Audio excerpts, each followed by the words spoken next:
So primary distribution done, secondary done. So last 3 step जो अपना है ना वो एब्जॉर्प्शन कॉस्टिंग था.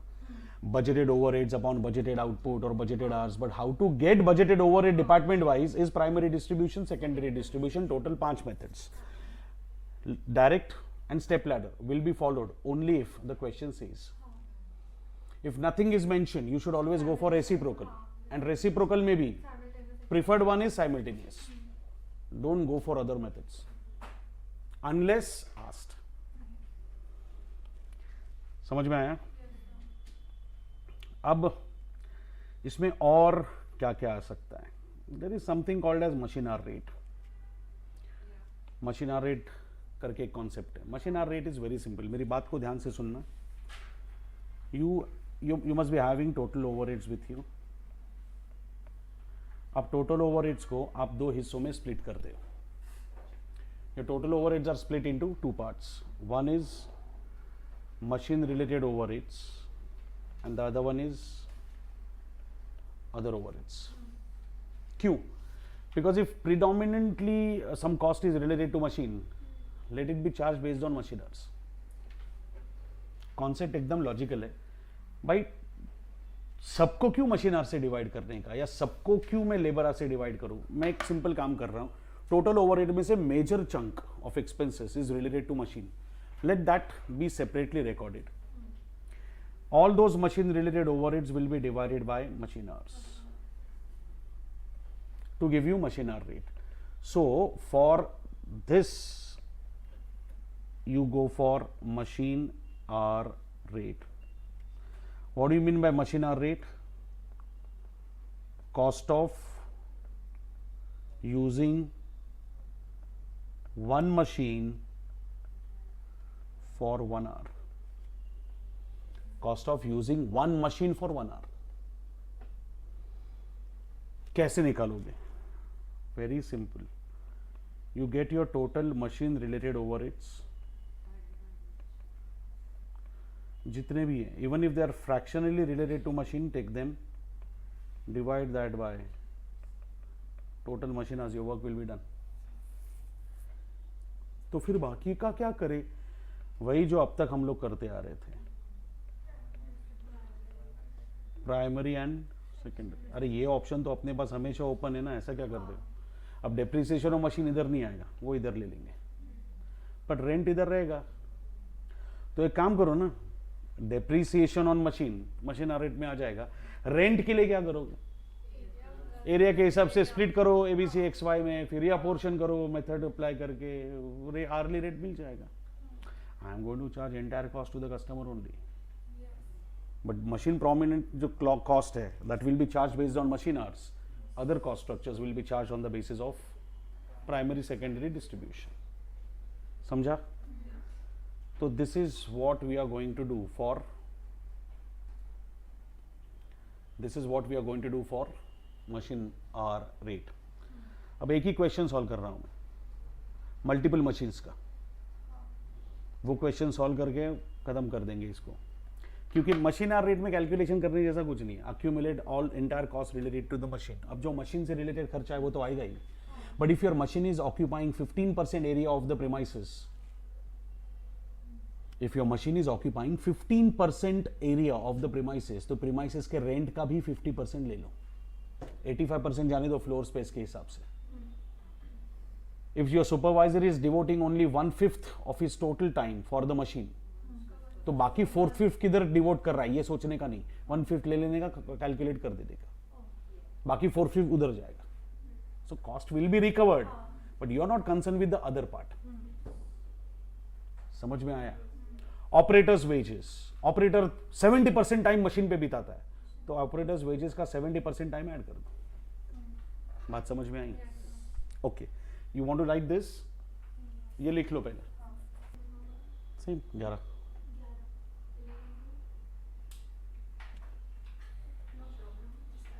खत्म कर देते एक बार, और कवर करूंगा, but I will sit with you if you need, will discuss it out everything. मैं ना मार्क्स के हिसाब से जा रहा हूँ. Cost sheet is done, absorption is done. अभी आज एबीसी जॉब कॉस्टिंग भी हो जाएगा. मेरा टारगेट ऐसा है कि एक स्टैंडर्ड कॉस्टिंग का भी फिक्स्ड ओवरहेड वेरिएंस आज ही करवा दूं, because it is also based on the absorption only, तो फटाक से दिमाग में आ जाएगा। तो एक इलस्ट्रेशन लेके वो भी ख़त्म कर देंगे, देखते फिर ब्रेक ले, मतलब फिर कल process joint product by product and marginal standard में रिवाइज करने से अच्छा क्वेश्चन सॉल्व कर देंगे। Marginal standard is not a big deal, material एक बार रिवाइज कर दूंगा, और labour joint product by product तो प्रॉपर सारे मेथड डिस्कस करूंगा। मुझे जो कंफर्म आता है ना वो करना ही है। सर्विस भी करना है, लेकिन अभी देखते हैं कैसे होता है।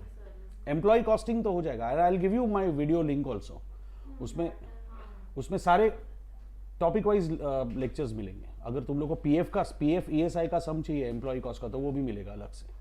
मैंने क्वेश्चन वाइज ही वीडियोस बना के रखे, तो अगर कोई पार्ट बचता है तो उसमें से कर लेंगे। इसके बाद वाला आएगा मशीन आर रेट का सेकंड पार्ट है ना वो। हाँ, वो रिकंसिलेशन हो जाएगा कल। रिकंसिलेशन का भी इलस्ट्रेशन लेके करवा दूंगा मैं। और अगर परसों सारे क्वेश्चंस नहीं सॉल्व कर पाए तो परसों एक बार वापस मिल लेंगे, फिर ऑनलाइन मिलेंगे। तो 3 दिन बोला है मतलब 3 दिन लूंगा, ऐसा थोड़ी है। नहीं, आई एम जस्ट टेलिंग यू, 3 दिन बोला है मतलब 3 दिन लूंगा, ऐसा नहीं है। मैंने संडे भी फ्री रखा है मेरा, तो अगर जरूरत पड़ी तो 2-3 घंटे के लिए, 4 घंटे के लिए वापस मिल सकते हो। जब तक तुम लोग रेडी नहीं होते तब तक मैं लेते रहूंगा, सिंपल। तो हम लोग थैंक यू, क्या है, मेरा काम ही है। तो ये खत्म कर लेंगे, कल एक खत्म कर लेंगे, परसों प्रॉब्लम सॉल्विंग कर लेंगे, और फिर उसके बाद भी तुम लोग को अगर कुछ चाहिए तो यू टेल मी, वो फरमाइश के हिसाब से संडे को एक लेक्चर रखे कवर कर लूंगा। चलो, ये हो गया मशीन आवर रेट। अभी मशीन आवर रेट का एक क्वेश्चन सॉल्व कर लेते हैं मस्त। जनरली 7 से 8 मार्क के लिए आता है सिंगल मशीन का सम। एक मशीन देंगे, you are just suppose to allocate, you are just suppose to accumulate the cost of 1 machine.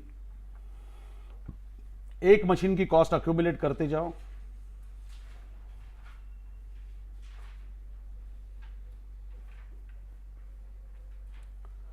और उसको मशीन आर से डिवाइड करो।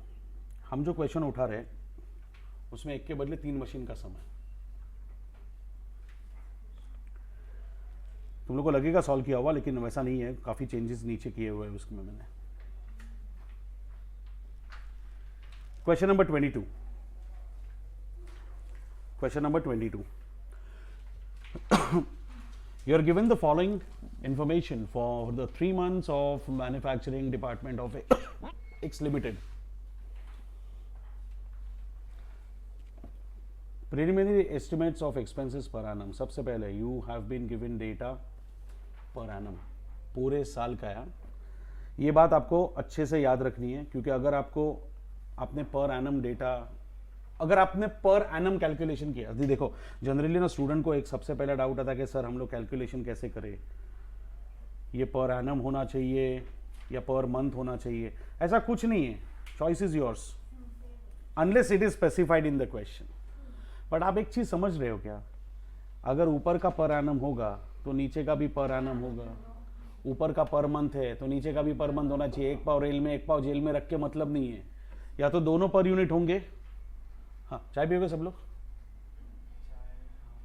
हाँ, भेज दो। उसमें क्या है, चाय तो चाहिए। हाँ, चलो। So if you are taking numerator as per annum, denominator should also be per annum. बस आपको ये डिसाइड करके रखना है कि पर एनम जाना है या पर मंथ। अगर आप ये डिसाइड करते हो कि पर एनम जाना है, उनको भी दे दो सबको। हाँ,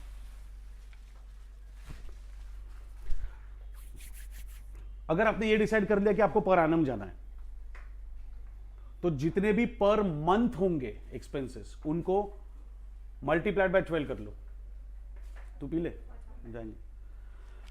अगर जितने भी पर मंथ है उनको मल्टीप्लाई बाय 12 करो, और जो भी पर एनम है वो, वापस बोलता हूं, चाय में घुसे थे तुम लोग। सुनो अभी ध्यान से। हमने डिसाइड कर लिया पर एनम कैलकुलेशन करना है, ओके तो जितने भी पर मंथ कॉस्ट होंगे सबको मल्टीप्लाइड बाय, और जितने भी पर एनम होंगे वो डिवाइड बाय 12 नहीं, वो सेम ही रहेंगे, per annum will remain same, per month will be multiplied. अगर पर मंथ डिसाइड कर लिया तो per annum will be divided by 12 and per month will be directly recorded. इस चैप्टर में हमको क्या दिया है? पर एनम दिया हुआ है, डेप्रिसिएशन ऑलरेडी एलोकेटेड। एक बात बताओ, डेप्रिसिएशन किस रेशियो में एलोकेट करते अगर नहीं दिया होता तो? Value of machines, are you sure? Okay, तो मतलब ये 75 75 50 must be your ratio of value of machine जो इन्होंने यूज किया है। Are you sure? सबका हो गया, सबको मिला? स्पेयर पार्ट्स दिया है ऑलरेडी एलोकेटेड, पावर हमसे होगा ये काम, consumable stores already allocated, insurance बाकी है। यार इंश्योरेंस के लिए बेस क्या होता है? Value of asset. अगर वैल्यू ऑफ एसेट का रेशियो नीचे नहीं दिया तो हम बिना झिझक डेप्रिसिएशन को उठा लेंगे। नहीं समझे? Insurance and depreciation both are allocated based on value. तो अगर नीचे एसेट की वैल्यू नहीं दी तो ऊपर का डेप्रिसिएशन का रेशियो ही उठा के लिख देंगे, because the ratio has to be same ना। इनडायरेक्ट लेबर के लिए labour hours will be the base. Building maintenance monthly charge of rent, monthly की तो जरूरत ही नहीं है क्योंकि एनुअल बात चल रहा है, so first of all it will be 1,20,000। Foreman salary monthly, no we don't want monthly, we want annual. Salary of attendant per month, सबसे पहले ये कन्वर्ट कर लो, बाद में ना गलती से वो एक महीने का अलोकेट करके आ जाओगे। The foreman and attendant control all the 3 machines and spend, oh my god, spend equal time on them. बढ़िया है। So 1/3, 1/3, 1/3 दोनों बराबर। 2,40,000 और 60, 1/3 1/3 1/3 आएगा, इक्वल टाइम ना। नेक्स्ट डेटा देखो, एस्टिमेटेड लेबर आवर्स किसके लिए लोगे? इनडायरेक्ट लेबर के लिए लेबर आवर्स बेस होगा। अरे हमने किया भी थोड़ा डिस्कस। अच्छा सुनो, ये पावर के लिए क्या बेस लोगे? अच्छा इन्होंने ratio of kilowatt rating already total दे दी है, बढ़िया। नेक्स्ट, अच्छा बिल्डिंग से रिलेटेड कुछ भी है, चाहे वो बिल्डिंग मेंटेनेंस हो चाहे रेंट एंड रेट्स हो, रेशियो तो फ्लोर स्पेस का रहेगा। मतलब guys depreciation already done, spare parts already done, power base मिल चुका है, consumable stores already done, insurance हमने डिस्कशन कर लिया, depreciation should be the base, indirect labour done, building maintenance done, सब कुछ हो गया, अलोकेशन कर सकते हैं मतलब। Next line, there are 12 holidays besides Sundays in a year, of which 2 were on Saturdays. The manufacturing department works 8 hours in a day, but Saturdays are half days, मतलब 4 hours. Machine A, B, C work at 80%, 90% and 70% capacity respectively. हर एक machine का capacity अलग है. And 8%, 5%, 2% is the time reasonable for breakdown. मतलब इनका breakdown के भी chances अलग है.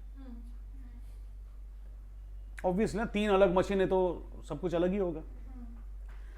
Calculate predetermined machine hour rate for the above machines after taking into consideration the following factors. Oh my God, some factors are given now. Increase of 15% in the price of spare parts. Increase of 25% in the consumption of spare parts for machine B and C only. मतलब spare parts की value जो ऊपर दिख रही है वो same नहीं होगी, कुछ चेंज दिया है, तो मतलब हमको revise value of spare parts पहले ढूंढनी पड़ेगी. दूसरा 20% general increase in wage rate. बाबू वेज रेट बढ़ेगा तो इनडायरेक्ट लेबर भी तो बढ़ेगा, वेज रेट बढ़ेगा तो इनडायरेक्ट लेबर भी बढ़ेगा. ओके मतलब एक minute, before we even think of starting with any calculation we'll have to first figure out about spare parts and indirect wages. बराबर. एक काम करता हूं मैं, तुम लोग ने फॉर्मेट ड्रॉ कर लिया?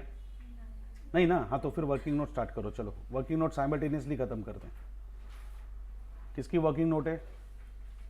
Spare parts. So write down point number 1 और other working note number 1, spare parts.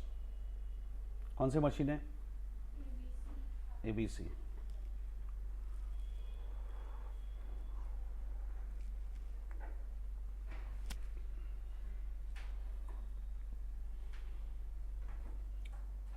लिखा?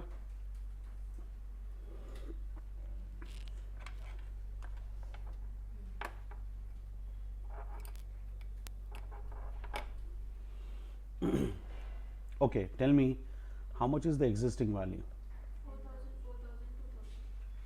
4,000, 4,000, 2,000, 4,000, 4,000, 2,000.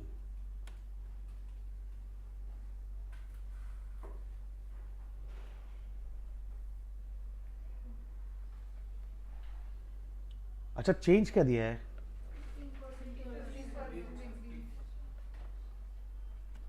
15% इंक्रीज इन प्राइस। अगर प्राइस बढ़ेगी तो कॉस्ट भी बढ़ेगी। सो 600, 600, 300. So your revised figure is 4,600, 4,600, 2,300. Am I right? Okay. ये भी क्लियर है? अच्छा कंजम्पशन में चेंज है। एक मिनट, प्राइस राइज है तो कॉस्ट भी बढ़ेगी, but if consumption increases what will be the impact on cost?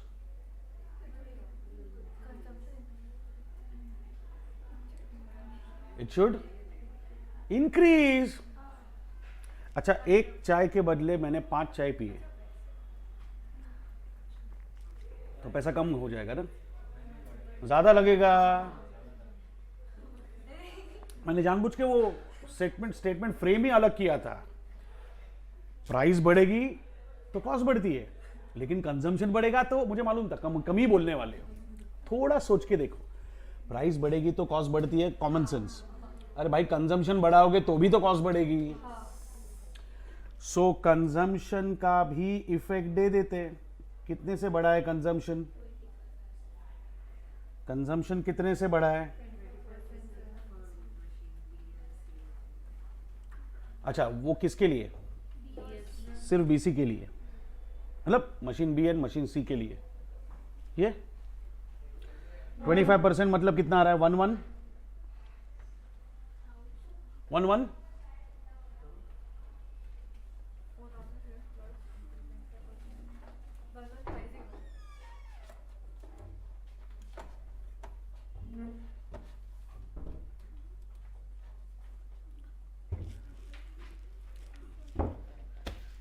Thank you. हां मला सवय उभं राहायची, मला काय, पण आता जास्त बरं आहे का?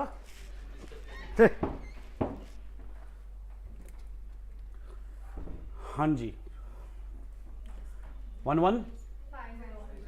अच्छा ये आएगा 1150 और ये आएगा 575। सो 4,600, 5750 and 2875. This will be our revised figure. This will be the revised calculation, revised amount.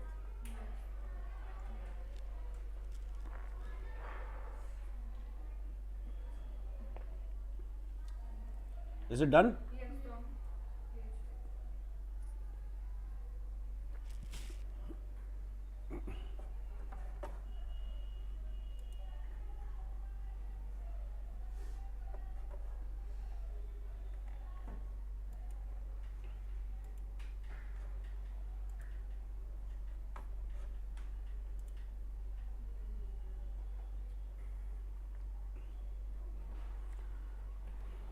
ये क्लियरली समझा?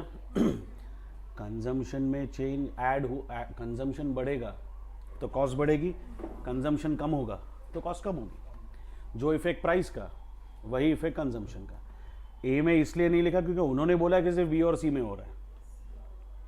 अभी लेबर का क्या बोला इन लोगों ने? 20% increase wage rate. Indirect labour दिया है।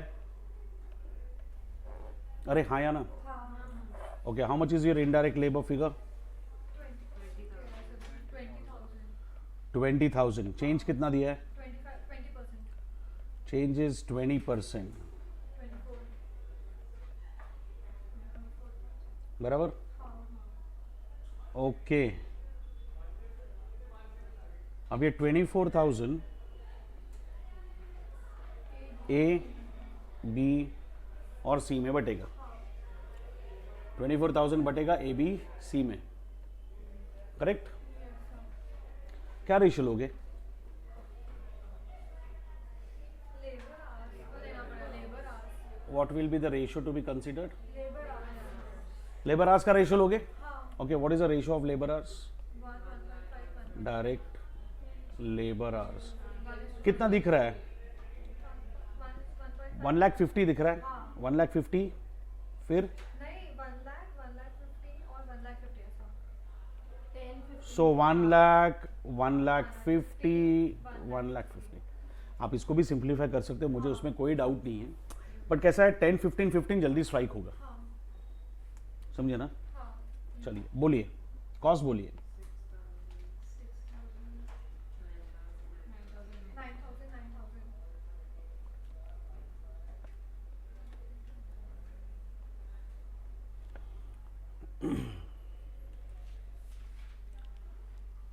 6,000, 9,000, 9,000।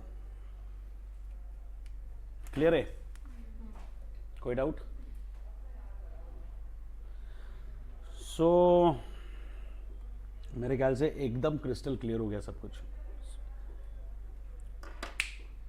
Depreciation given, what will you write in basis? Given already run ना। Next, spare parts, you will have to write working note 1.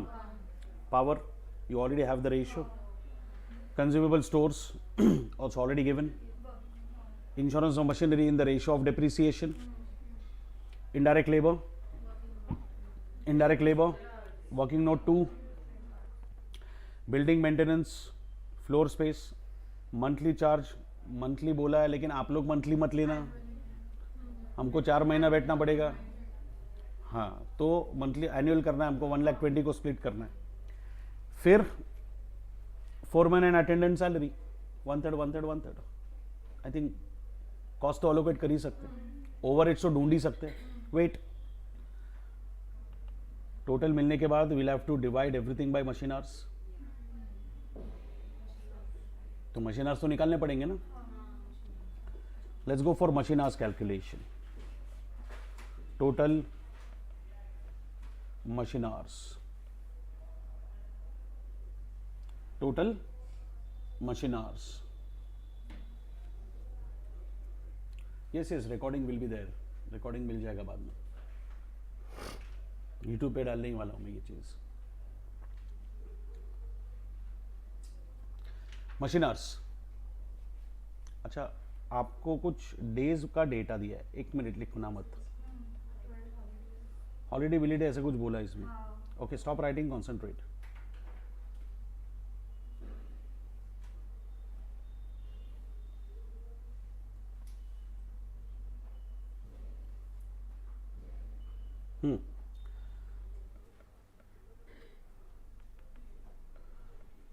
एक साल में संडे कितने होते हैं? 52, जहां पे बिल्कुल ही काम नहीं हुआ है, बराबर। फिर हॉलीडेज कितने हैं? 12 holidays. इसमें भी No work. काम नहीं हुआ है।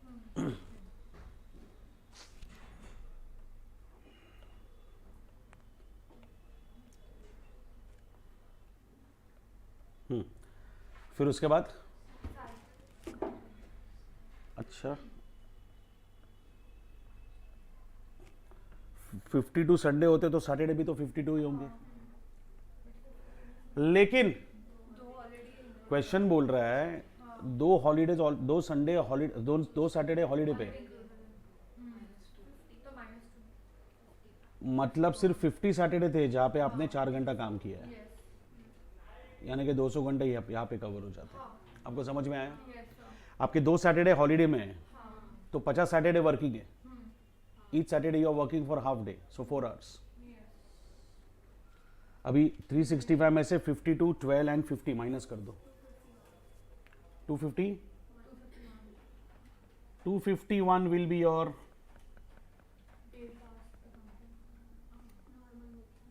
working days.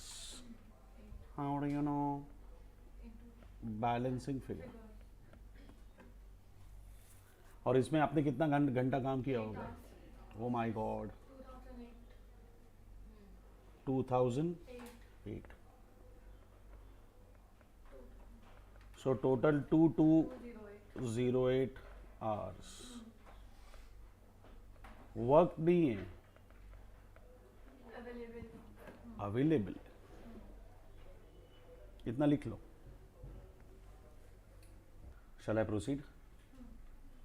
अभी सुनो, 2208 hours were available, but machine hours 2208 नहीं होंगे। क्यों पता है? सबका कैपेसिटी अलग है, मतलब सबका कैपेसिटी यूटिलाइजेशन अलग है और सबका प्रोविजन फॉर ब्रेकडाउन भी अलग है। तो टोटल आवर्स थे कितने? 2208। अगर कुछ भी नहीं होता उस साल तो सारे मशीन्स 2208 आवर्स के लिए यूज कर लेते, if nothing would have happened. But then they are talking about some capacity utilization. क्या बोला इन लोगों ने? 70 कैपेसिटी परसेंटेज 80, 90 एंड 70।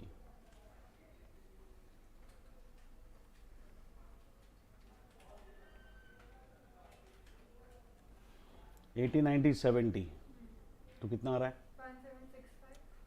1765। दो डेसिमल तक बोलना। नहीं, 2 डेसिमल तक देना।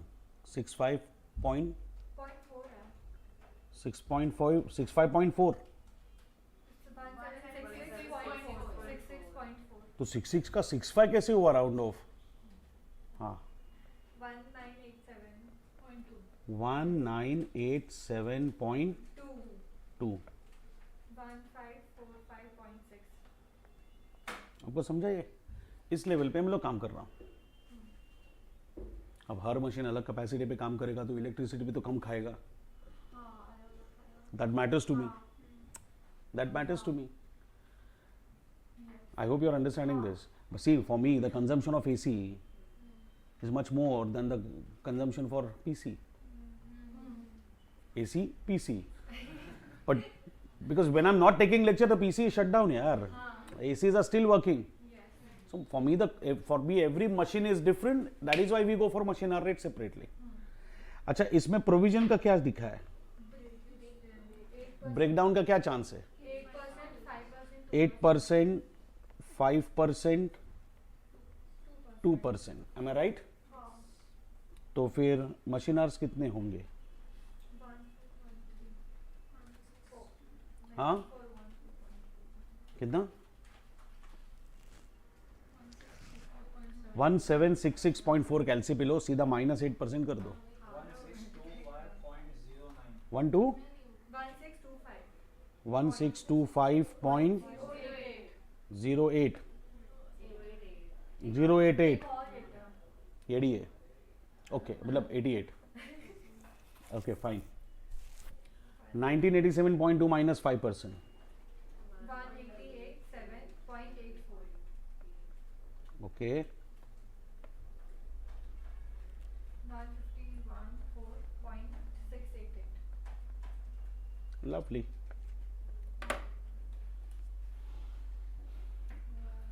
तीन अलग machine, all three have a different capacity utilization. All three have different probability of breaking down. तो ठीक है यार, मोर और लेस इतना आवर्स काम करेगा हर एक machine. If cost of the machine is different, naturally hours for machine will also be different. तो हम अभी क्या करेंगे, इसके बाद सीधा स्टेटमेंट ऑफ मशीन रेट बन सकता है.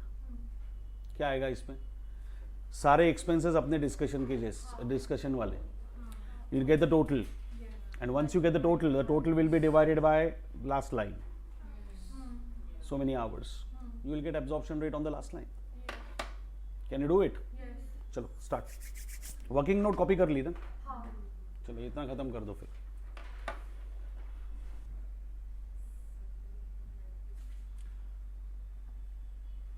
हाँ, 2208 यहाँ से आया बेटा.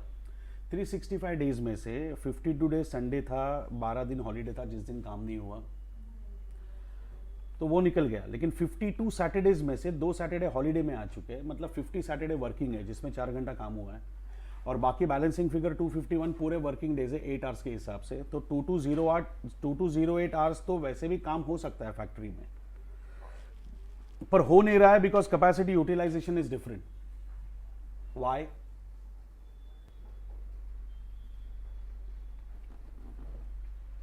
डन? Yes. कितना है answer? 120.05, 120.05, 120.05, 102.63, 102.63, 108.82.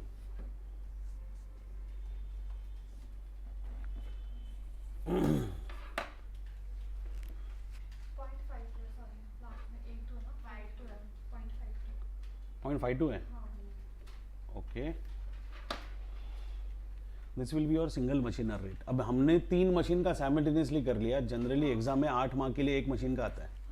So you accumulate all expenses related to the machine divide by total machine hours, that's it. हमने तो फिर भी मल्टीपल मशीन्स का सॉल्व किया. हर एक का कैपेसिटी अलग, हर एक की ब्रेकडाउन प्रोबेबिलिटी अलग, अकॉर्डिंगली हर एक का आवर्स वर्क भी अलग होगा, तो अलग से निकाल लो. सिंपल, समझा? But sometimes what happens is when you start producing the product, when you start producing the product, there are 2 productive phases sometimes. Generally when you use batch costing. अब batch costing का मतलब when the size of the product is negligible or the cost involved is negligible, several units together as put as one batch. And the batch of entire 10,000 will be batch of entire 10,000 units, 5,000 units, 8,000 units, 6,000 units, 150 units will be considered as one batch, and the cost of the entire batch is calculated. अच्छा, अब इसमें होता क्या है? इसमें यह होता है कि आप हर बैच के बाद you need to change the infrastructure. जैसे for example, I am manufacturing Coca Cola. 10,000 bottles of Coke will be produced. Then I need 10,000 bottles of Fanta to be produced. Then I need 10,000 bottles of Sprite to be produced. अब 10,000 bottles Coca Cola का बनाने के बाद I will have to remove those bottles from the belt once the production is done. I will have to check the oil level, steam level. I'll have to clean the conveyor belt. I'll have to check oil level, steam level, air pressure, whatever it takes basically to keep the machine intact in the next production batch. सबसे important, overhead tank में से अब Cola flavour निकाल के मुझे orange flavour डालना पड़ेगा. Fanta बना रहा हूं, और मेरी लास्ट प्रोसेस जो लेबलिंग की है वहां पे मुझे अब कोका कोला के लेबल्स हटा के फैंटा के लेबल डालने पड़ेंगे, वरना ड्रिंक ऑरेंज रहेगा और कोका कोला का लेबल आएगा उस पर. And I can't even sell this as a defective product. I hope you are understanding this. तो ये सारे चेंजेस करने के बाद again 10,000 bottles of Fanta will be produced. Again I'll stop, remove those bottles, clean the machine, check oil level, steam level, air pressure, change overhead tank, replace orange with lemon because it is Sprite. Clear है? Labelling process में भी मुझे Fanta के label निकल के Sprite के रखने पड़ेंगे, तब जाके मेरी तीसरी बैच प्रोसेस होगी. सो कैन आई से after every batch there is a setup phase. After every batch there is a setup phase. Please understand your setup phase is also productive, because unless and until you execute setup phase you cannot go for the next production phase.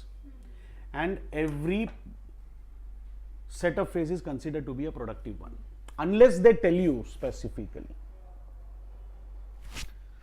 तो setup phase में होता क्या है?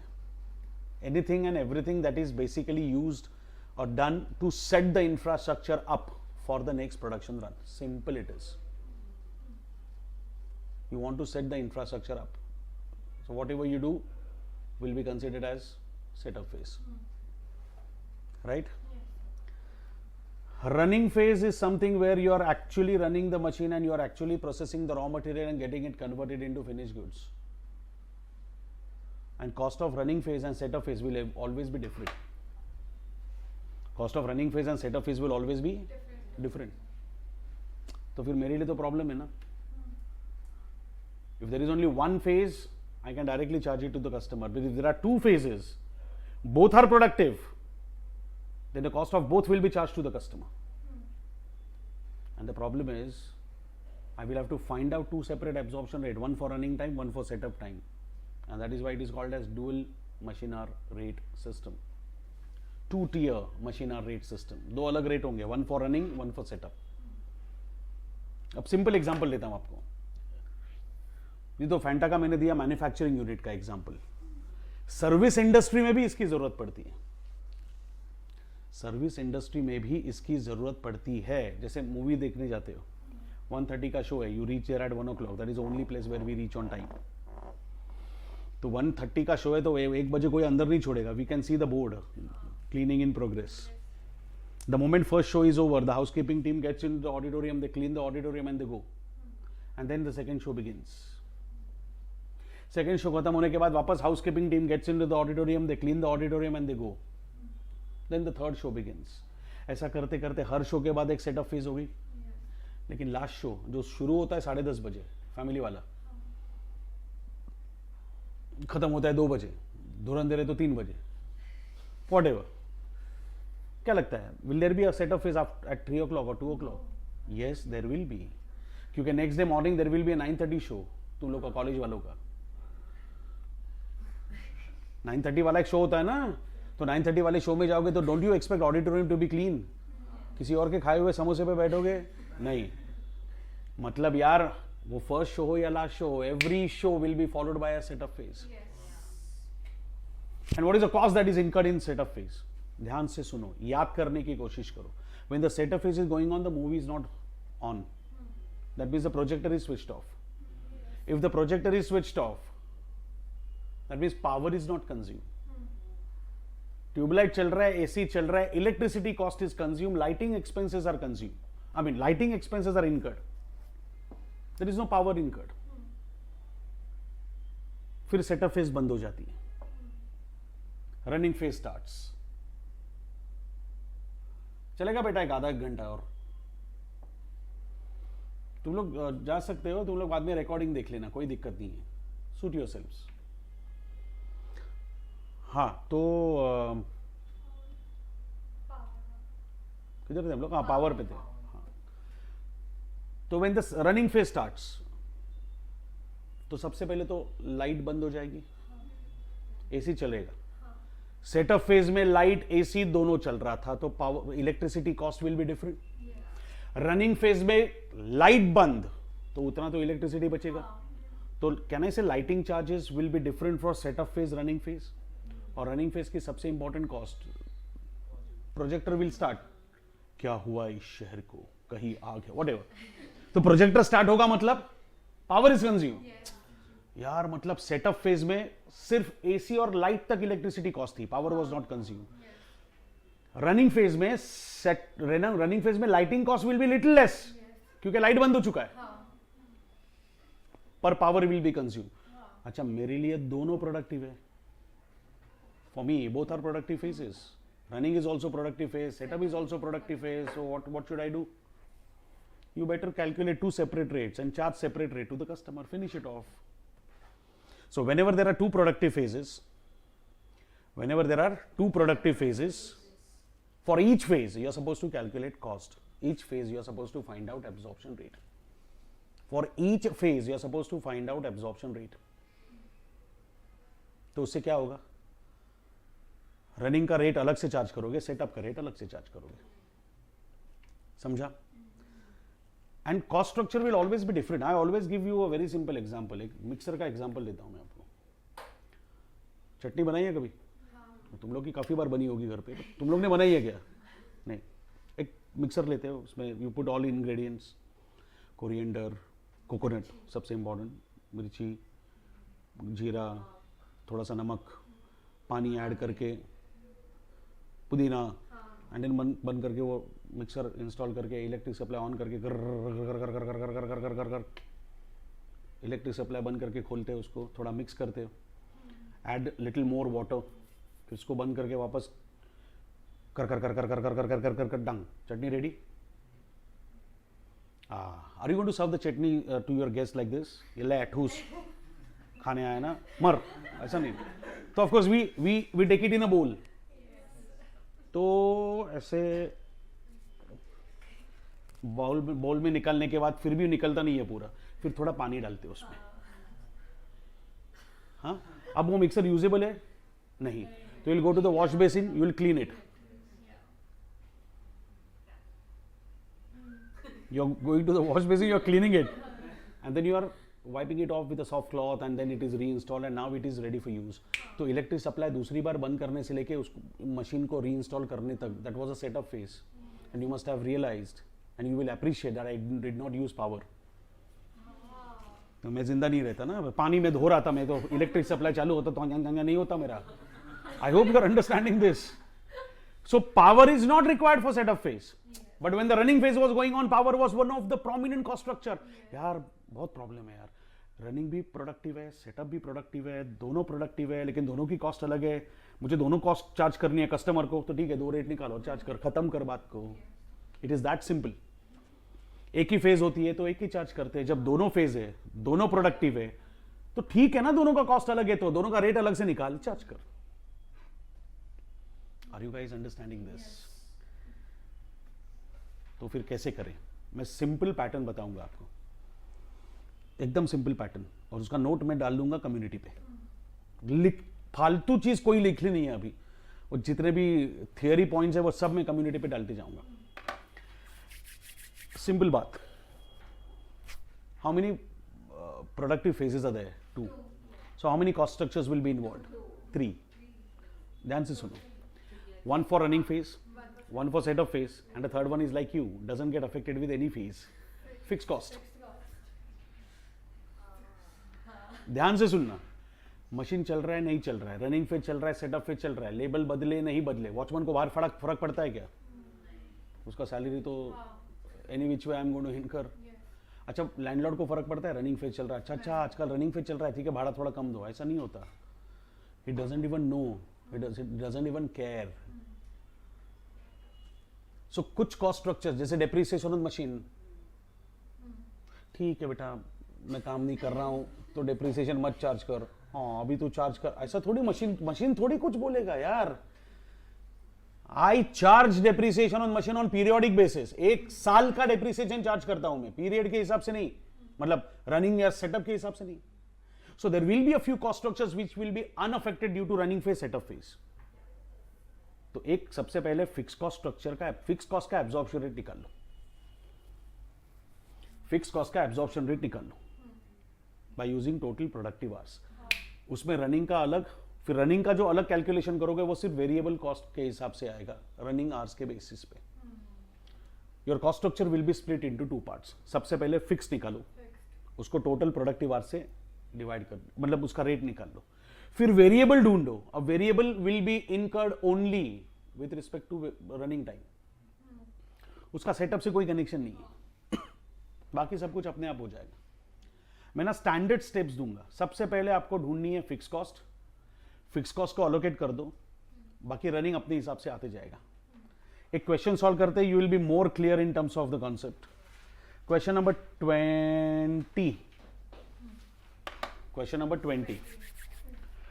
A manufacturing unit has purchased and installed a new machine of 12,70,000 to its fleet of 7 existing machines. The machine has an estimated life of 12 years and expected to realize 70,000 as scrap at the end of its life. Hey, suno. How much is the cost of the machine? How much is the estimated life?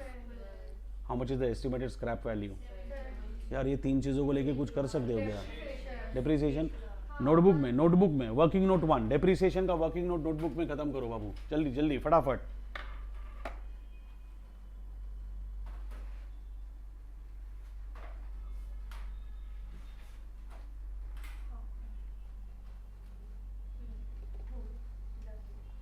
कर दिया? कितना आया? 1 lakh what per annum? Very good. Budgeted working hours 2592 based on 8 hours per day of 324 days. Okay, this includes 300 hours of plant maintenance and 92 hours of setup time.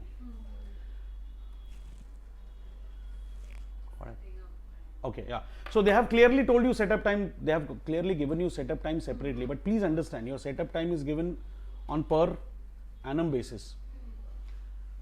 एक चीज life में याद रखना, if you come across any periodic time frame, per month, पर quarter, per annum, तो वो भी एक अनप्रोडक्टिव फेज ही होगा. मेरी बात को ध्यान से सुनना. मेंटेनेंस टाइम ऑलवेज अनप्रोडक्टिव, क्योंकि मेंटेनेंस हर बैच के बाद नहीं होता, वंस इन 3 मंथ्स होगा. मेरी हर बैच छूटने के बाद थोड़ी एसी का सर्विसिंग करवाता हूँ. जैसे प्रज्ञेश सर का लेक्चर सुबह 7 से 10 फाइनल सीए का था, तो वो खत्म होने के बाद थोड़ी सर्विसिंग करवाया मैंने. My servicing will be done once in a month. I hope you are understanding this. So if that is happening, if the maintenance is done on a periodic basis, period के हिसाब से, that means it is not based on productive basis. That means it is not done that is not done on productive basis, and if it is not done on productive basis, it is not a productive time. लेकिन अगर हर batch के बाद setup आता है, तो फिर it is productive.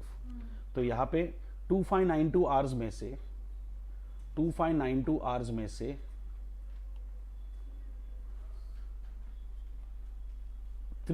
Maintenance है, 92 hours setup है, मतलब दोनों अनप्रोडक्टिव है मेरे लिए, क्योंकि दोनों पीरियोडिक एनुअली दिया हुआ है.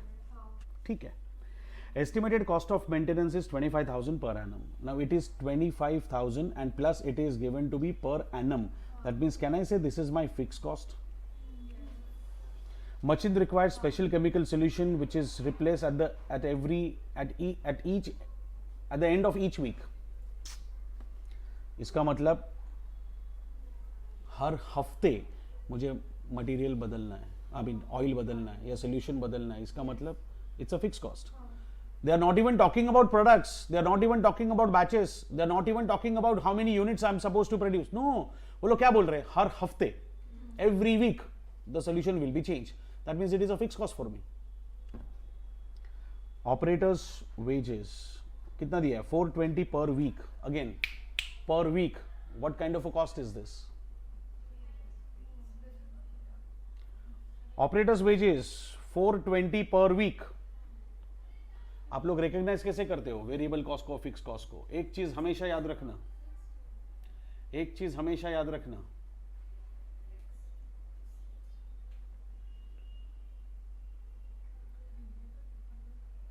variable will always be given to you on the basis of per unit or per hour, and fixed will always be given to you on the basis of total.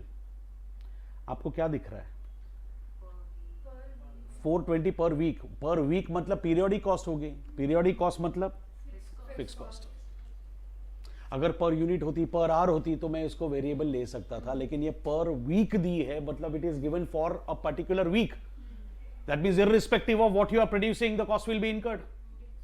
अब सुनो, 15% fringe benefits भी बोला है, मतलब actually देखा जाए तो 420 into 15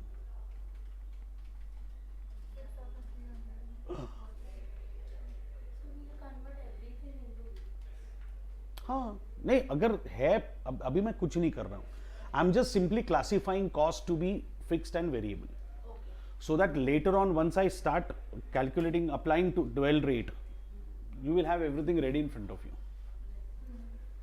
483 per week आया. Okay.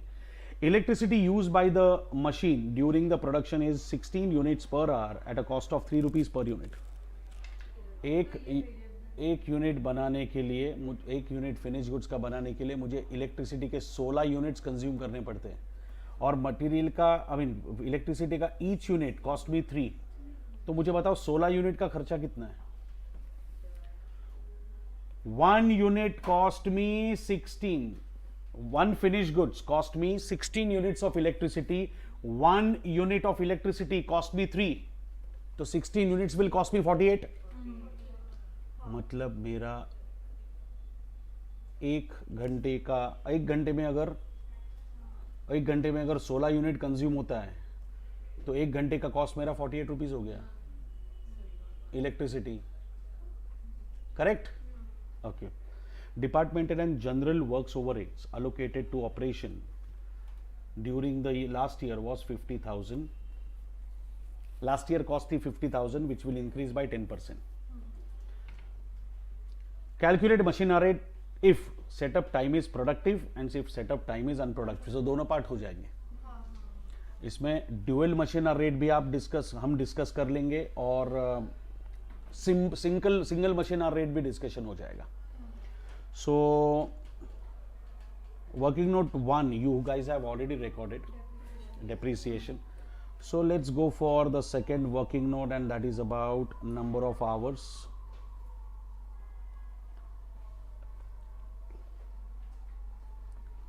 टोटल आवर्स कितने हैं? 2592. टोटल आवर्स कितना है? 2592. 2592 में कुछ अनप्रोडक्टिव टाइम दिया है.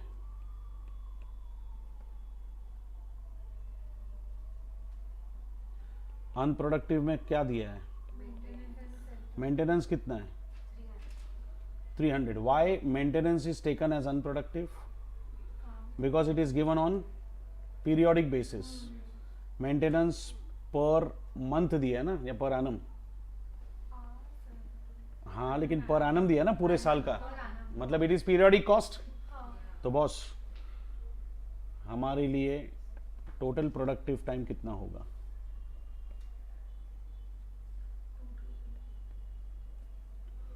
Total productive hours will B 2292. Got it? मैं सेटअप टाइम इसलिए माइनस नहीं कर रहा हूं क्योंकि मुझे पार्ट ए में बोला गया है that setup time is productive, तो मैं इसको माइनस नहीं कर पाया. हाँ, लेकिन मुझे इतना पता है कि 2292 में से जो 92 आवर्स का सेटअप है उसकी कॉस्ट अलग होगी, और जो 2200 आवर्स है उसकी कॉस्ट अलग होगी. अरे हाँ या ना?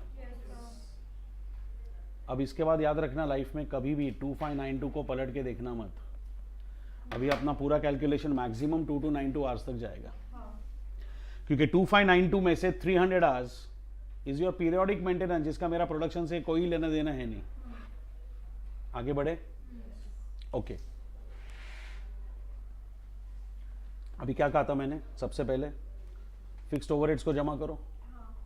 तो चलिए, सबसे पहले स्टेटमेंट ऑफ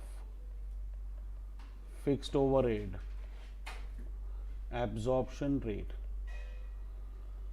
अब से फिक्स्ड ओवरहेड एब्जॉर्प्शन रेट अगर आपको स्टार्ट करना है, अगर फिक्स्ड ओवरहेड एब्जॉर्प्शन रेट आपको स्टार्ट करना है, तो do not start with any figure in the middle. Question के फर्स्ट लाइन पे जाओ और फर्स्ट लाइन से पढ़ना शुरू करो. Tell me what is the first cost that you come across? Fantastic. Your first cost to be charged is depreciation. How do you know? Working note 1, and that is 1 lakh. इसके बाद क्या है? बोल. Maintenance हाँ. Depreciation is annum, like per annum. So we are taking per annum only, no? Your R structure is given on per annum basis. You can write here if you want. Everything is given on per annum basis only. That's how we realize, no? It is per annum. 300 hours are per annum. So there is no per batch or per unit calculation. अच्छा, depreciation के बाद maintenance. कितनी है? 25,000. This is cost of one machine for 1 year, so it should come as a part of cost structure. Next, Chemical solution. special chemical solution. अब सुनो, इनके साल के दिन कितने? ऐसा कौन सा कैलेंडर यूज करते? वर्किंग डेज होता है. हाँ. और वर्किंग डेज में एक वीक में कितना दिन है? अरे तो 624/6 टोटल 54 वर्किंग वीक्स होंगे. समझा? ये अपना कैलेंडर वाला लॉजिक मत लगाओ. ये दो साल दो लीप ईयर का डेटा लिया है क्या? 54 कहाँ से? सबसे पहले तो लीप ईयर में डे ऐड होता है, वीक नहीं. तो ऐसा सब सोचने का नहीं. This is working week. My 1 week consists of 6 working days. So if there are 324 working days, after every 6 days, if I am going to change the solution, 324 divided by 6, 54 times I have to change the solution. कितने का? नहीं. Solution. Chemical solution is 400. 21,600. So this will be 21,600. आपको समझ में आया? Special chemical solution के बाद operators wages. सबसे पहली बात 420 प्लस 50%. 483 पर वीक आपका ऑपरेटर वेजेस है पर वीक. तो सबसे पहले हमको 54 वीक्स अप्लाई करने होंगे, 26,000. जो भी आ रहा है. हाँ. ये एक ऑपरेटर का है. हाँ. कितने आदमी हैं? So sir, 4 लोग हैं. when they mean per annum, that is 54 weeks basically. Yeah, in this question, just because the working, they have not specified calendar weeks, they have specified working weeks. So 483 पर week आप पे कर रहे हो, 54 weeks का annual आएगा, but ये 4 लोगों को जाएगा. अब सुनो, ये 4 मिलके they are not managing 7 machines, they're not managing 1 machine, they're managing 8 machines. हमको इंटरेस्ट किस में? 8 मशीन में या 1 मशीन में? I want to know cost of running 1 machine for 1 hour. I want to know cost of running 1 machine for 1 hour. तो ये जो भी खर्चा मैं कर रहा हूँ 483 से लेके 4 तक, that entire cost structure is incurred for 8 machines. I want only for 1. So how much it comes to? 13,041. समझा ये? हाँ. And the last one, electricity तो वेरिएबल है ना. हाँ. डिपार्टमेंटल एडमिन ओवरहेड्स कितने? 50,000 थे. Plus 10%. अब की बार 55,000 हो गए. अच्छा 55,000 हो गए, लेकिन बॉस ये 55,000 एक मशीन की कॉस्ट है या टोटल कॉस्ट है? तो इसका भी तो 1/8 लेना पड़ेगा मुझे. 6675. 6675 6875. पूरी बाबा 6875. देखिए क्वेश्चन में and tell me, is there any other cost structure involved?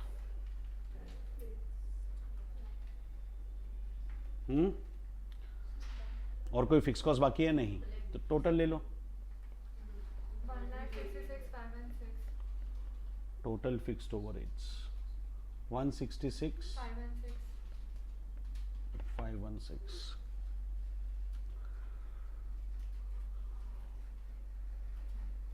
One 516. ये समझा? अभी सुनो, ये फिक्स कॉस्ट है. इसका ना सेटअप से कोई कनेक्शन है ना रनिंग से कोई कनेक्शन है. तो मतलब मुझे तो 2 to 9 to आवर से डिवाइड करना पड़ेगा। हाँ अरे सेटअप से रिलेटेड होता तो 92 से डिवाइड करते, रनिंग से रिलेटेड होता तो 2200 से डिवाइड करते, but it is not incurred phase wise, it is a common cost. So this has to be charge on the basis of total productive hours 2292. 72.650. So fixed overhead absorption rate will be 72.65. ये fix cost आ गई। अच्छा, question में से कोई variable cost नजर आ रही है? हाँ एक ही है, हाँ नहीं लेने का है अभी, बाद में देखते।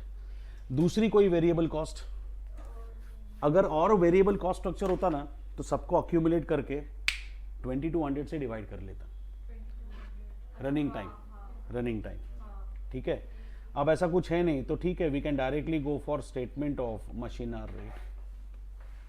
इलेक्ट्रिसिटी में अटके मत रहो, आपका डाउट सॉल्व हो जाएगा। Give me 2 minutes. इलेक्ट्रिसिटी नहीं लिखा, इलेक्ट्रिसिटी नहीं लिखने वाला हूं, शांत रहो।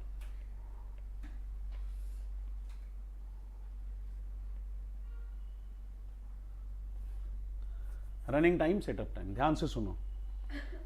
आपका फिक्स्ड ओवरहेड फेज देख के इनकर होता है? आपकी फिक्स्ड ओवरहेड फेज देख के इनकर होती है? नहीं, कोई भी फेज हो खर्चा तो सेम रहेगा। तो whether I am going through running phase और I am going to setup phase, मतलब मैं सीए फाइनल का बैच लूं या सीए इंटर का बैच लूं या ऑडिट पढ़ा दे प्रगनेश सर आके इधर,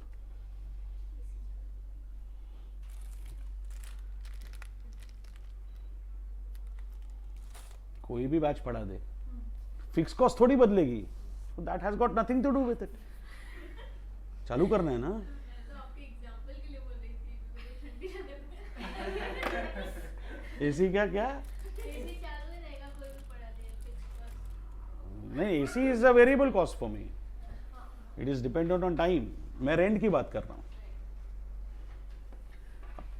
तो क्या करूं, बंद करूं?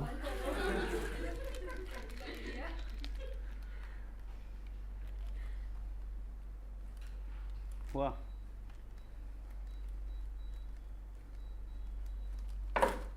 चलो फिक्स्ड ओवरहेड दोनों फेज में आएगा, लेकिन इलेक्ट्रिसिटी का क्या सीन है? इलेक्ट्रिसिटी का क्या सीन है?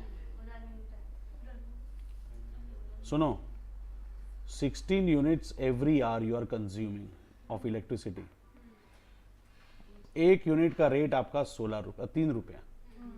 तो बॉस, रनिंग फेज की कॉस्ट आपकी 48 होगी, जो सेटअप फेज में आएगी नहीं।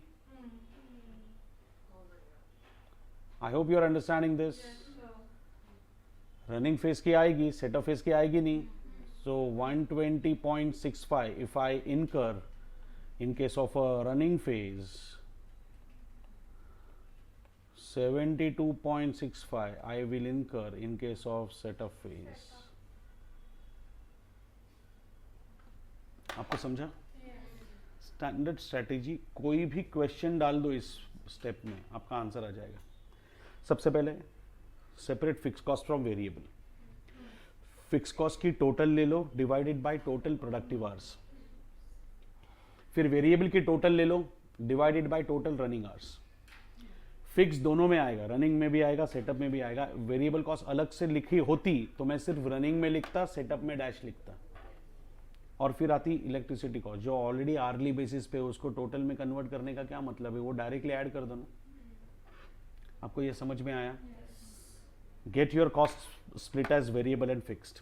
Fixed will be accumulated and it will be divided by total productive hours. Variable will be divided by total variable cost, total running time. Correct? फिर fix दोनों में आएगी, रनिंग की वेरिएबल कॉस्ट सिर्फ running phase में आएगी, setup में dash आएगा, और बाकी आपको जो आर्ली बेसिस पे दिया लो। उन्होंने बोला होता कि नहीं, सेटअप फेज के लिए भी 2 यूनिट चाहिए इलेक्ट्रिसिटी के, तो 2 यूनिट्स मल्टीप्लाइड बाय 3, 6 रुपया ले लेता मैं। अगर कुछ नहीं बोलोगे तो एग्जाम्पल में प्रूव कर चुका हूं, you don't need power for setup phase. Theatre में ना मैंने पावर यूज की है, ना मैंने घर में मिक्सर में पावर यूज की है, ना मैंने कोका कोला के फैक्ट्री में पावर यूज की थी। तो फिर अगर यूज हो रही है तो आप बताओ मुझे, मैं ले लेता हूं. मतलब that's what I am suppose to tell examiner. वो बोलता है कि नहीं 5 यूनिट ऑफ पावर चाहिए, तो 5 यूनिट्स इंटू 3 15 रुपए ऐड कर देंगे सेट ऑफ फेज में. सिंपल है. पैटर्न सेम रहेगा, कभी नहीं बदलेगा. फिक्स ले लो, टोटल प्रोडक्टिव आवर से डिवाइड करो, वेरिएबल को रनिंग आवर से डिवाइड करो.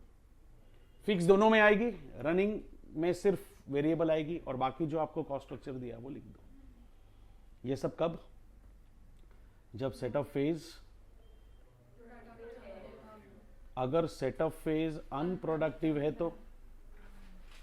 We took 54 weeks Hritik because we have 324 working days and after every 6 days your week is changing because we are not focusing on calendar weeks, we are focusing on working weeks.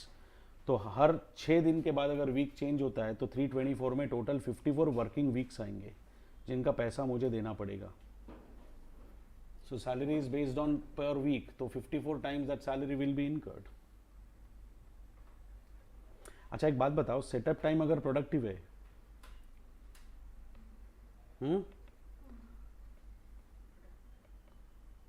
तो total 2592 में से 300 का maintenance तो जाएगा ही जाएगा, 92 का setup भी जाएगा. तो boss the only productive phase available is 2200. Now if you have only one productive phase, 2-tier machine rate is not needed. पहले में क्या प्रॉब्लम था? रनिंग थी, सेटअप थी. रनिंग सेटअप दोनों प्रोडक्टिव थे तो दोनों कस्टमर को चार्ज करने थे तो निकाल लिया रेट. अब मेरा मेंटेनेंस तो, मैं एक चीज याद रखूंगा, मेंटेनेंस तो लाइफ लॉन्ग अनप्रोडक्टिव है. मैं तो सेटअप भी अनप्रोडक्टिव लेने वाला था, इन्होंने बोला पार्ट ए में प्रोडक्टिव है करके. I will take setup as productive only if it is told to me और if it is given batch wise. जो दोनों नहीं था, जो इसमें सेकंड पार्ट था, तो सेकंड पार्ट नहीं दिया था, बैच वाइज नहीं दिया था, लेकिन इन्होंने बोल दिया कि प्रोडक्टिव है तो ले लिया. लेकिन अब क्या बोल रहे हैं? अनप्रोडक्टिव है. तो फिर there is only one productive phase. So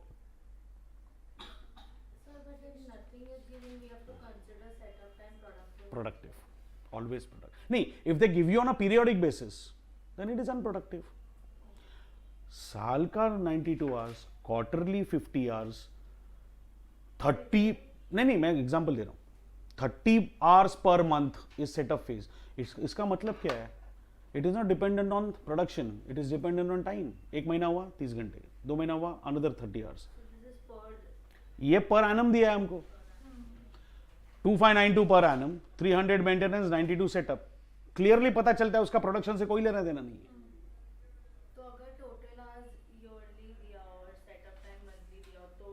monthly दिया मतलब क्या है? अगेन पीरियोडिक ही है ना. Anything given periodic has got nothing to do with production. देख, एसी का डेप्रिसिएशन में साल में एक बार चार्ज करता हूं, रेंट में हर महीने देता हूं, स्टाफ को सैलरी हर महीने देता हूं, बराबर. Still both are fix cost for me no. Total hours 2592 per annum. अब तुझे ये भी बोला होता 30 आवर्स पर मंथ सेटअप है, तो 30 आवर्स इंटू 12 360 आवर्स सेटअप होता, पर होता अनप्रोडक्टिव ही क्योंकि वो पर मंथ है. सुन के देख, per month. Do you think it will change because of change in the batches and quantity? No, that means it is not productive. But अगर ऐसा बोला 40 hours per batch, 40 hours of company spends 40 hours on setup after every batch. इसका मतलब हर एक batch के बाद 40 hours आ रहा है तो it has to be productive. समझा? अच्छा, तो अभी ये 2200 hours है तो 2-tier rate will not be possible. समझ में आ रहा है? 2-tier rate will not be possible. क्यों नहीं? क्योंकि है ही नहीं, एक ही फेज है प्रोडक्टिव. अरे तो फिर मशीना रेट निकालना हो गया एकदम आसान. टोटल फिक्स्ड ओवरहेड ले लेते, एक ऐड करके फिक्स्ड ओवरहेड लेंगे, डिवाइड बाय 2200, खेल खत्म. फिक्स्ड ओवरहेड मतलब मशीन रिलेटेड ओवरहेड सारे ले लेते, मुझे फिक्स वेरिएबल से फर्क ही नहीं पड़ता अभी, मशीन रिलेटेड ओवरहेड सारे ले लेते, डिवाइड बाय 2200 करके आंसर आ जाएगा। तो सबसे पहला एक्सपेंस क्या आएगा बताओ? डेप्रिसिएशन, उसके बाद हाँ, तो दोबारा मेहनत करने में क्या इंटरेस्ट है तुम लोग को जब टोटल ऑलरेडी पता है हमको? We already know that. See, मैं समझा इसलिए रहा हूं क्योंकि अगर ये पहले पूछा होता तो सारी टोटल हमको लेनी पड़ती, या सिर्फ ये पूछा होता तो सारी टोटल हमको लेनी पड़ती। Depreciation, maintenance, special solution, operators wages, management expenses, सब आता। Since we already have the total, we can pick up the data from there. This is your total cost. This is divided by total machine hours. Total machine hours कौन से? Productive, unproductive तो हमने कब का फेंक दिया। कितना आ रहा है रेट? Early rate 75.68। लेकिन सुनो, वो इलेक्ट्रिसिटी भी तो लगेगी 48 आवर्स, नहीं समझे? कितना आएगा? 123.68। अरे भूल गए क्या? तो तूने पहले ऐड क्यों नहीं किया? सुनो मेरी बात, आपको आर्ली रेट चाहिए? अच्छी तरह से आंख खोल के सुनना। आर्ली रेट चाहिए, ये ऑलरेडी आर्ली अवेलेबल है। तो येड़े जैसा इसको टोटल में कन्वर्ट करके 1,66,516 में ऐड करके फिर वापस 2200 से डिवाइड करने का क्या मतलब है? जिसका आर्ली रेट ऑलरेडी अवेलेबल है वो चुपचाप बाजू में रखो, एंड में सिर्फ ऐड कर देना। जिसका आर्ली रेट ऑलरेडी अवेलेबल है वो सिंपली पहले टोटल कैलकुलेशन जो भी करना है करो, डिवाइड बाय आवर्स करो, आर्ली रेट निकालो, उसमें सीधा चिपका दो 48, काम हो गया। वरना मेहनत करनी पड़ेगी। एक घंटे के लिए 16 यूनिट जलते हैं तो बॉस 2200 के लिए कितना? करो 2200 आवर्स मल्टीप्लाइड बाय 16 करो। This will be your electricity consumption multiplied by 3 rupees per unit. ये आ गई आपकी इलेक्ट्रिसिटी कॉस्ट। इसको ऐड कर दो 166,516 में, ये होगी टोटल कॉस्ट, डिवाइड बाय 2200 करो, ये होगी बेवकूफी। इतनी मेहनत करने के बाद अगर सेम आंसर आता है तो पर आवर आंसर डायरेक्टली चिपका दो रे, काम हो जाएगा। ये सारे नोट्स मेरे पास ऑलरेडी है, मैं आपको बाद में भेज दूंगा, तुमको ऑफ कोर्स कम्युनिटी पे डाल दूंगा मैं। ये क्लियर है? 2 फेजेस है तो 2 टायर रेट, एक ही फेज है तो अक्यूमुलेट ऑल एक्सपेंसेस देखने की भी जरूरत नहीं है, वेरिएबल या फिक्स्ड है। Every single expenditure related to the machine, whether fixed whether variable, doesn't matter, add it, take the total, divide by total machine hours. सिर्फ एक चीज का ख्याल रखना, अगर आपके पास कोई खर्चा पर आवर बेसिस पे दिया हुआ है तो उसको बाजू में रखो थोड़ी देर के लिए, इधर आर्ली रेट निकल के ऐड करना वरना अनर्थ हो जाएगा, भूलना मत। आपको समझा 2 टायर रेट? अब 2 टायर का एक और सम है which is based on computer and equipment, machine and computer. 2 tyre rate एक और तरीके से भी निकाला जाता है। मेरी बात को ध्यान से सुनना, ये सिर्फ मैं इसका सोल्यूशन तुम लोग को ग्रुप पे भेज दूंगा क्योंकि ज्यादा खींचने का कोई मतलब नहीं है। You will be tired end of the day, drain हो जाओगे फिर। हमको अभी 2 दिन और निकालने हैं। सिंपली बात एक याद रखो, I am using machine, I am using crane और आई एम यूजिंग कंप्यूटर। ध्यान से सुनना, आई एम यूजिंग मशीन,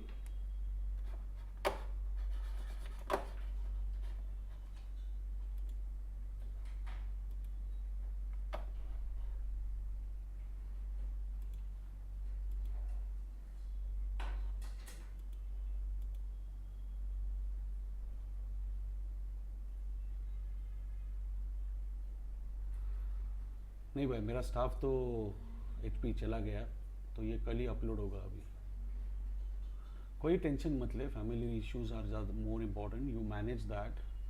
मैं डाल दूंगा यूट्यूब पे, उसके बाद भी I will be available on phone call, don't worry about it. तेरे सारे डाउट्स मैं सॉल्व कर दूंगा, बिल्कुल टेंशन मत ले। और ये मैं स्किप कर दूंगा, गाय में पढ़ा दूंगा तो फिर रिवीजन करने का मतलब नहीं है, थुक पट्टी करने के लिए अपन बैठे नहीं इधर, करेक्ट? टेंशन मत ले, सब चीज़ें अपलोड हो जाएंगी HP। जो भी तेरा नाम है, पर हो जाएगा।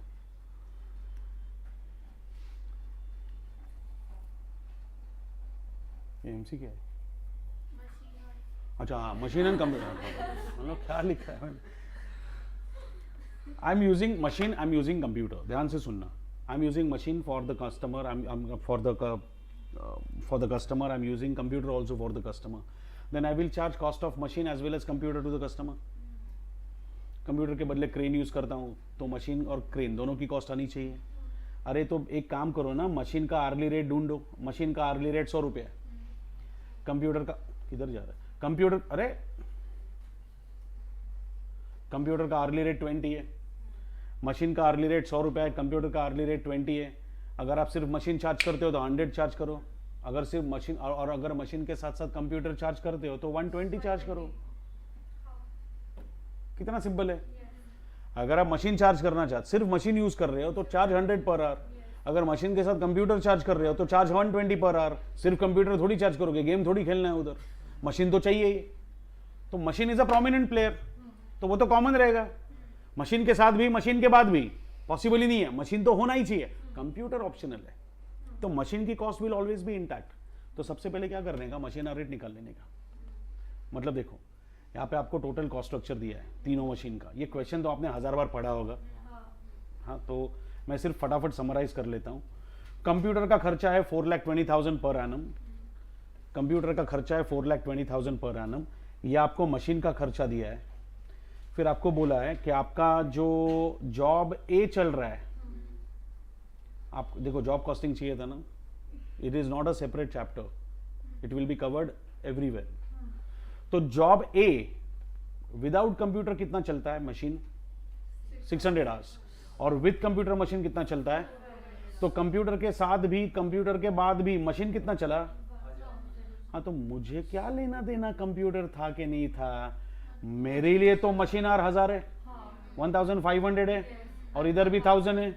मतलब यार मेरा तो मशीन 3500 घंटा चला है, चाहे कंप्यूटर हो नहीं हो। तेल बेचने गया, मशीन तो 3500 घंटा चला है, और कंप्यूटर चला मेरा सिर्फ 2000 घंटा। कंप्यूटर के आवर्स निकालने तो विथ लेना पड़ेगा ना रे। तो मुझे बताओ मशीन कितना चला है, कंप्यूटर कितना चला है?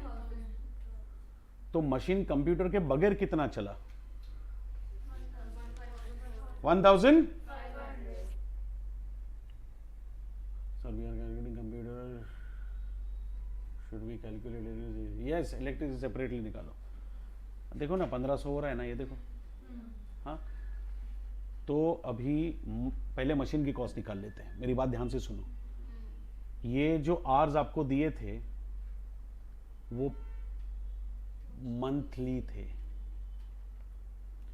ये 17,500 जो आपको दिया है वो क्वार्टरली है। मतलब हमको तो पर मंथ करना है ना, तो 17,500 इंटू 1/3।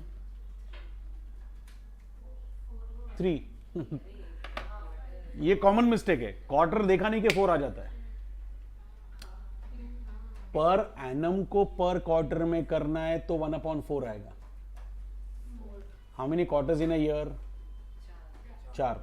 बट ये दैट कॉस्ट इटसेल्फ इज पर क्वार्टर। एक क्वार्टर में कितना महीना? 3। या क्वार्टर में कितना महीना? 3। तो boss 17,500 is cost of 3 months. Yes, this is a common mistake. 5833 monthly cost. Depreciation per annum, per annum मतलब कितने साल? 1। बराबर ना? 1। और कितने महीने? लीप ईयर होगा तो 12 ही रहते। डिसाइड कर लो तो 1/12 कर लीजिए। 16,666। 666 नहीं होगा, 667 होगा। चलो आपके राउंड फिगर का बंदोबस्त हो गया। और इधर 1,50,000 भी पर एनम है, उसका भी 1/12 करना पड़ेगा। सो 12,500। तो जरा मशीन की टोटल ले लो, 35,000। मशीन कितना चला है? तो मशीन का आर्ली रेट क्या है? बस machine cost you 10 rupees per hour. कोई डाउट? अच्छा, कंप्यूटर कितना खर्चा किया? अच्छा, कंप्यूटर पे 4,20,000 खर्च कर रहे हो. सुनो मेरी बात, कंप्यूटर पे 4,20,000 आप खर्च कर रहे हो पूरे साल का, तो एक महीने का कितना? 35,000 एक महीने का. सोच रहे कैलसी पे मिल जाएगा रे, डिवाइड बाय 12 करके. और कंप्यूटर कितना घंटा चला?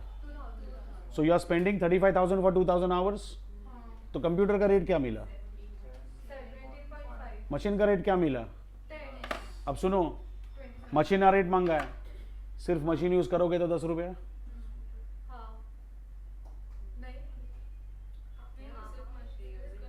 सिर्फ एक minute, you are using only machine.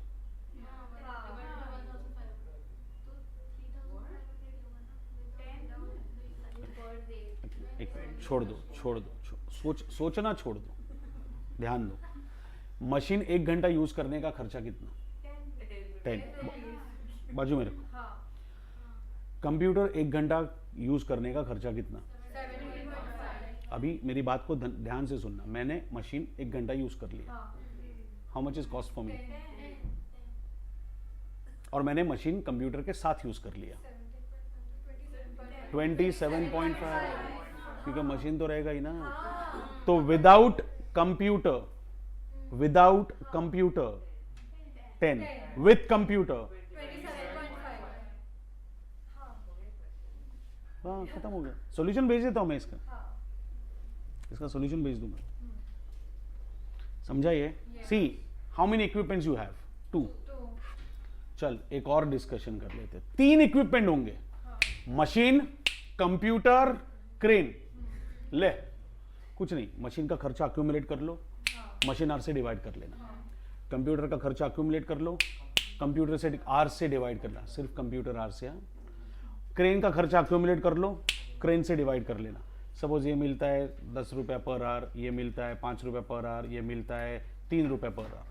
अब मशीन आर रेट क्या है? 10. Machine with computer 15. Machine with crane 13. Machine with crane and computer 18. Simple. 10 रुपया तो देना ही है, 10 रुपया तो देना ही है. अरे थिएटर में घुसना है तो टिकट तो निकालना पड़ेगा ना. बाद में समोसा खाओगे तो समोसे का पैसा आएगा, पॉपकॉर्न खाओगे तो पॉपकॉर्न का पैसा आएगा, कुछ नहीं खाया तो टिकट का तो देना ही पड़ेगा. That is machine. एकदम सिंपल. समझ में आया? ये भी 2 रेट निकले, कंप्यूटर के साथ भी, कंप्यूटर के बाद भी. कंप्यूटर के बाद सिर्फ मशीन 10 रुपया, कंप्यूटर भी है तो 27.5, क्योंकि कंप्यूटर कॉस्ट भी 17.5. समझ में आई बात? चलो मेरे ख्याल से आज रुक जाते हैं यहाँ पे, बहुत हो जाएगा ना बचा. 640 है, 620 है, वो भी ज्यादा ही है.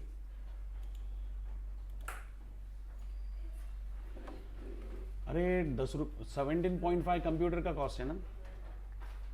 तो मैं मशीन चलाता हूँ तो 10 रुपया खर्चा आता है, उसके साथ कंप्यूटर नईशा यूज करता हूँ तो 17.5 एक्स्ट्रा खर्चा आता है, तो टोटल 27.5 हो जाएगी मेरी. समझे? हाँ, वो उधर दिख रहा था इसलिए मैंने इमीडिएटली उसको नैरो कर दिया. ठीक है, चलो गाइस, कल मिलते हैं 11 बजे. कल quick discussion of job costing, batch costing, and then I will focus on process costing. Process costing का इक्विवेलेंट प्रोडक्शन जरा रिवाइज करके आना, क्योंकि मैं पूरा डिटेल में रिवाइज करूंगा. एक क्वेश्चन सॉल्व करेंगे फीफो का, दूसरा क्वेश्चन सॉल्व करेंगे वेटेड एवरेज का. उसमें सारे पॉइंट्स कवर हो जाएंगे. बोलो. It's about notional thing. Suppose एक extra घर के किसी के पास space हो, use where it's theirs only, they own it, but they don't live over it. और उनका कुछ business है, वो वहाँ पे वो space में कर रहे, तो वो notional rent चार्ज कर सकते हैं. If they wouldn't have had this property, they would have incurred the cost, no? So that's not illegal or something. No. It's not about legal. You cannot charge it as a financial records. You will have to maintain the cost. so it is required for internal reporting purpose. Yeah, so that tomorrow if I You can't go to file a that different in you place- can't file that in the income tax return saying that there is an expense. That's not an expense, that is a cost. It is added just because you want to maintain the normal cost structure. just for the So cost. when you maintain the normal cost structure, your notional rent will be added to the cost structure, selling price will be decided accordingly. That means you I are can't recovering. record it further. But then you cannot file income tax return. मतलब तू income tax return में state वो business and profession का जो PGBP में जो PNL बनाएगी उसमें नहीं आएगा notional rent. Notional is not recognised in finance. हाँ, वो तो disallow भी होता है आगे। It's not recognized. See, anything not incurred, why would, how would financial accountant will come to know? So that's just for Maintaining the cost. Maintaining the It is only for maintaining the cost, and that is why it happens only in cost records. It is so beneficial. Because let the saving be with me, no? Suppose if I'm saving 1 rupee per unit, why should I pass on the benefit to the, देख मेरा example दिया था ना मैंने आज. शादी से पहले 10 कॉस्ट थी, शादी के बाद 9 हो गई. Then why should I pass on the benefit to the customer? So even if I was saving 12 lakhs, I started charging notional salary, but in cost sheet, I never said it is in You would finance. recognize only 9, right? But I would recognize 12 lakhs, and the cost will go back to 10. So there is a saving, but only I know about the saving. I will not pass on the benefit to the customer. And here I am not charging anything exorbitant. Something which I am saving because of my own skill, which others are incurring. I am charging the cost to the customer.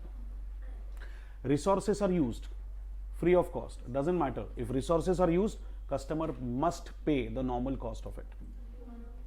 तो अगर तेरा घर use हो रहा है, if your house is getting used in costing, you can lift up the cost and enjoy the benefit of rent which you are not paying.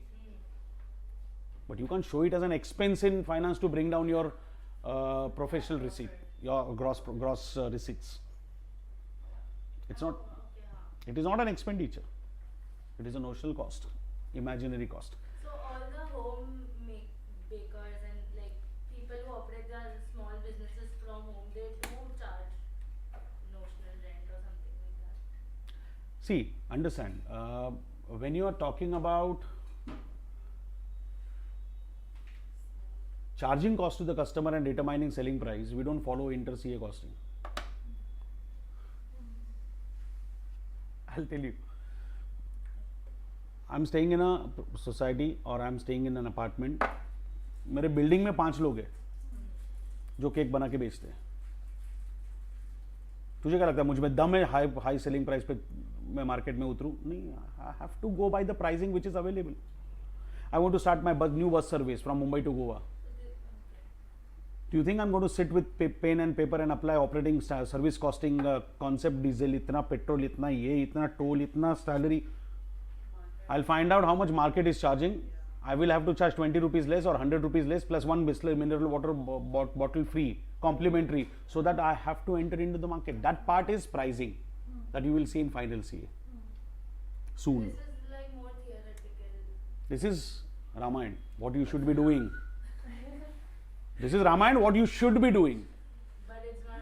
But once you clear inter, final will teach you Mahabharata, how to deal with things practically. It's a reverse calculation, that is called target costing. Okay, I cannot keep price of cake more than 450. Okay, 450 should be the selling price. Why my neighbor auntie is charging 500, so I'll keep it 450. Aunty का band बजा दूंगा मैं, 450 रखूंगा. अब मुझे इसमें 100 रुपए तो प्रॉफिट चाहिए, माइनस कर दे. So my target cost is 350. Now I will do every single thing to cut down the cost and set it up to 350. That is why cost cutting is done. ऐसे चलो, bye bye.